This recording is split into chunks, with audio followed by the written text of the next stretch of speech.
മുഖ്യമന്ത്രിയുടെ പറക്കാത്ത ഹെലികോപ്റ്ററിനായി വീണ്ടും കോടികൾ വാരിയെറിഞ്ഞ് സർക്കാർ. ചിപ്സൺ ഏവിയേഷന് വാടക ഇനത്തിൽ 2,40,00,000 രൂപ അനുവദിച്ചു. സെപ്റ്റംബർ വരെയുള്ള പണം മുൻകൂറായി അനുവദിച്ചത് ട്രഷറി നിയന്ത്രണത്തിൽ ഇളവ് വരുത്തി. ജനബ്രേക്കിംഗ്. ആശാവർക്കർമാർക്ക് വേതന വർധനവിനും കൃത്യസമയത്ത് പെൻഷൻ കൊടുക്കാനും സർക്കാർ സ്കൂളിൽ ചോറ് നൽകാനും കാശില്ലെന്നും സാമ്പത്തിക പ്രതിസന്ധിയുണ്ടെന്നും ആവർത്തിച്ചു പറയുന്ന സർക്കാരാണ് നമ്മുടെ കേരളം ഭരിക്കുന്നത്. പക്ഷേ മുഖ്യമന്ത്രിയുടെ പറക്കാത്ത ഹെലികോപ്റ്ററിന്റെ വാടക മുൻകൂറായി നൽകാൻ സംസ്ഥാന സർക്കാരിന് ഒരു സാമ്പത്തിക പ്രതിസന്ധിയും തടസ്സമല്ല.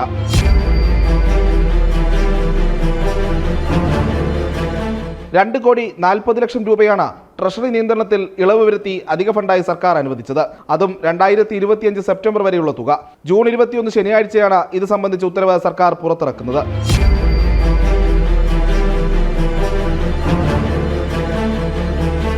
2023 സെപ്റ്റംബർ 20 ചിപ്സൺ ഏവിയേഷനിൽ നിന്നും 3 വർഷ കരാറിൽ സർക്കാർ ഹെലികോപ്റ്റർ വാടകയ്ക്ക് എടുക്കുന്നത്. ഈ സെപ്റ്റംബർ ആകുമ്പോഴേക്കും മുഖ്യമന്ത്രിയുടെ വാടക ഹെലികോപ്റ്റർ വാടകയ്ക്കെടുത്തിട്ട് 2 വർഷം പൂർത്തിയാകും. മാസം 25 മണിക്കൂർ പറക്കാൻ 80 ലക്ഷം രൂപയാണ് ഹെലികോപ്റ്ററിന്റെ മാസ വാടക.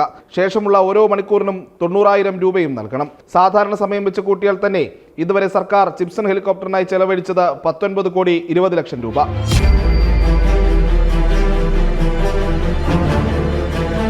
VIP യാത്രയ്ക്കും മാവോയിസ്റ്റ് വേട്ടയ്ക്കുമായി വാടകയ്ക്കെടുത്ത ഹെലികോപ്റ്ററിനായി ഇത്രയും പണം ദൂർത്തടിക്കുമ്പോഴും കാര്യമായ ഉപയോഗമില്ലെന്നതാണ് യാഥാർത്ഥ്യം. അപൂർവമായി മുഖ്യമന്ത്രി മാത്രമാണ് ചിപ്സന്റെ കോപ്റ്റർ ഉപയോഗിക്കുന്നത്. അല്ലാത്തപ്പോൾ ചാലക്കുടിയിലെ ഹാങ്കർ യൂണിറ്റിൽ വിശ്രമ ജീവിതം. സുരക്ഷാ പ്രശ്നങ്ങൾ ചൂണ്ടിക്കാട്ടി മുഖ്യമന്ത്രിയുടെ ഹെലികോപ്റ്റർ യാത്രയുടെ വിശദാംശങ്ങൾ നിയമസഭയിൽ പോലും സർക്കാർ വെളിപ്പെടുത്തിയിട്ടില്ല. വേതന വർധനവ് ആവശ്യപ്പെട്ട് സമരം ചെയ്യുന്ന ആശാവർക്കർമാരെയും യഥാസമയം പെൻഷൻ നൽകണേ സർക്കാർ എന്ന് വിലപിക്കുന്ന സാധാരണക്കാരുടെയും മുഖത്തു നോക്കി പരിഹസിക്കുകയാണ് സംസ്ഥാന സർക്കാർ.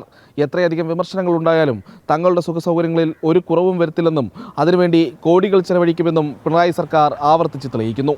പ്രജിത് മോഹനൻ, ജനം, തിരുവനന്തപുരം.